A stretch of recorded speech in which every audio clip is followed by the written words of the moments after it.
So in this problem, we need to determine the value of the given trigonometric expression. So let us begin. So first what we'll do, we'll try to find out the individual trig ratio. Let us begin with the value sine 600 degrees. Now we can express 600 degrees as a multiple of 90 degrees. 6 times 90 degrees, so that's 540 degrees. But we're still short of 60 degrees, so we're going to add 60 degrees and that will make the angle 600 degrees. The reason why we wrote in this particular fashion, because now we have an even multiple of 90 degree. So whenever we have an even multiple of 90 degree, then our trigonometric function sine is going to remain as sine, but the angle will be only 60 degrees. We'll also have to take care of the overall sine or the final sine. That is going to depend on which quadrant the angle 600 degree lies. For that we'll have to use a quadrant system. So let's do that. Since we have 6 times 90 degree, we'll come to 60 degree in a moment. 6 times 90 means we'll start from the first quadrant and start counting in the anti-clockwise fashion. So we have 2 times 90, 3 times 90, 4 times 90, 5 times 90 and 6 times 90. 6 times 90 means we are in the second quadrant, but since we are adding 60 degrees to it, that takes us to the third quadrant.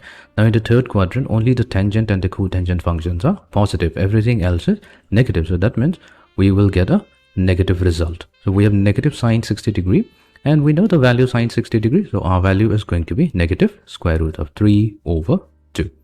So we'll keep it aside. Now we'll go to the second trig ratio. So we have cosine of 390 degrees. So cosine of 390 degrees, that can be also expressed as cosine of 4 times 90 degrees. So that's 360 degrees, but we are still short of 30 degrees. So we're going to add 30 degrees to it. Now cosine of 4 times 90 means we have an even multiple of 90 degrees. So cosine is going to remain as cosine. So we have cosine of 30 degrees. Now we will check in which quadrant 390 degree lies. So we'll start in the anti-clockwise fashion from quadrant 1. So we have 1, 2, 3, 4. So 4 times 90 is going to lie in the fourth quadrant, but we are adding 30 degrees to it. So we're going to move to the first quadrant. So in the first quadrant, all trig functions are positive. So cosine of 30 degrees, that yields the value square root of 3 over 2. Moving on to the third one, we have cosine of 480 degrees. So cosine of 480 degrees, so we will start with cosine of 5 times 90 degrees. So 5 times 90 means we are having 450 degrees, but we're still short of 30 degrees to get to 480 degrees. So we'll add 30 degrees to it. This time we are having an odd multiple of 90 degrees. So cosine must change to sine. So we have sine 30 degree.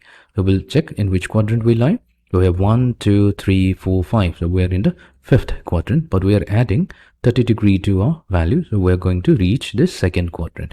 In the second quadrant, sine and cosecant are positive. Everything else is negative, but the value is going to be negative. So don't get confused with the value sine that we are getting here. We have to look at the original trig function. We started out with cosine. So its value is going to be dependent on the quadrant. We have already mentioned that cosine is going to be negative in the second quadrant. So its value is negative. Now sine 30 degree, that's half. So our final value is going to be negative 1/2. Coming to the fourth one, we have sine. Now let's compute the value of sine 150 degrees. Now sine 150 degrees can be also expressed as sine 1 times 90 plus 60 degrees. So this gives us a value.